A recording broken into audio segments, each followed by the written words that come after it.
اخواتي وحبايب قلبي، صباح الفل عليكم. اول حاجة صلوا على النبي واذكروا الله وقولوا بسم الله ما شاء الله.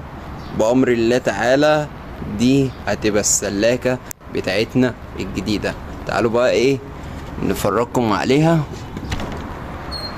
ان شاء الله. شايفين بسم الله ما شاء الله مساحة السلاكة عاملة ازاي. دي بإذن الله السلاكة دي اللي هتستقبل الحمام الجديد بتاعنا، الحمام الوزار الجديد. تمام ان شاء الله. والحمام اللي في السلاكة التانية هننقله في السلاكة ان شاء الله. من اول هنا كده لحد العمود اللي هناك كل هتبقى سلاكات سلك. تمام. والناحية التانية هنا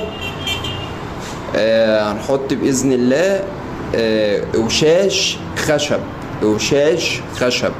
المكان ده كله هيبقى للحمام التحضين. تمام. والناحية التانية هيبقى فيه سلكات حديد. السلكات الحديد دي هيبقى فيها بإذن الله الحمام الوزار. فاستنونا ان شاء الله في الفيديو بتاع السلاكة الجديدة واحنا بننقل الحمام مع بعضينا. بحبكم في الله، يا ريت ما تبخلوش علينا باللايك. احلى رجالة في الدنيا، واستنوا اللي جاي طلق حي.